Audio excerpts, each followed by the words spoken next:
బ్యాగ్తో పాటు తీసుకొచ్చాడు అయితే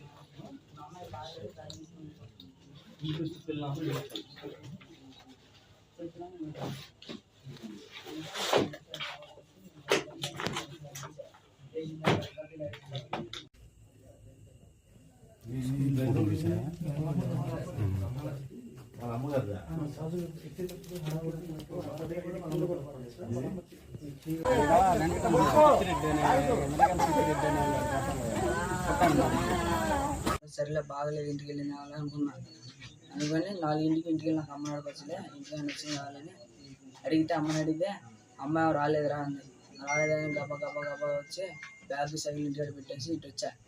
తారోడ్డుకి వెళ్తే పాంపొట్టుకి వెళ్తే అంటే వాళ్ళు ఫ్రెండ్స్ని అడిగితే అన్న మీ చెల్లి ఎప్పుడో పొద్దున్నే వచ్చేసింది, నన్ను కడుపు మీద పుట్టి బడి దగ్గర సగం తిరిగి వచ్చేసింది అన్నారు.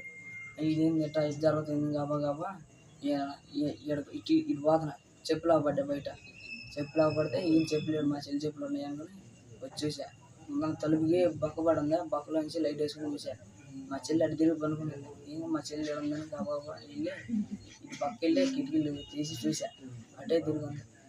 నేను పిలిచిన ఇంకా లేగత్తలేదని ఎదురు కిటికీలు ఉన్నాయి. 5 కిటికీలోకి వెళ్ళి చూస్తే మా చెల్లి నోటు తెచ్చుకొని పడిపోయినాడా. ఇక అదరా బెదరా వచ్చి రాయి తీసుకొని తాళం మళ్ళీ కొట్టి మా చెల్లిని లేపితే లేగత్తలే నీళ్ళకి పోయి ఉన్నాయి.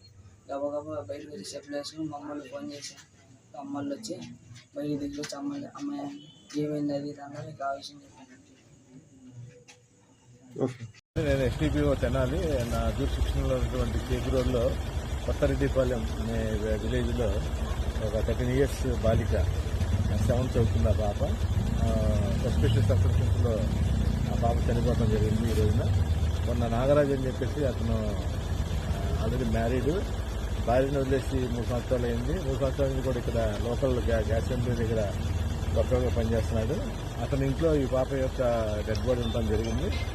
ఆ తర్వాత వాళ్ళ బ్రదర్ కూడా మార్నింగ్ పాప స్కూల్కి వెళ్ళిన తర్వాత స్టమక్ ఏక్ అని చెప్పేసి ఫ్రెండ్స్తో చెప్పేసి స్కూల్ కూడా వెళ్ళలేదు.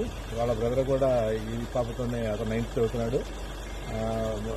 ఈవినింగ్ 4కి ఈ పాప గురించి ఇంటికి వచ్చిన రాలేదని తెలిసి చెక్ చేస్తూ ఈ నాగరాజు అనే ఇంటికి వెళ్ళి చూడటం జరిగింది. కిటికీలోని చూస్తే బయట లాక్ చేసి ఉంది.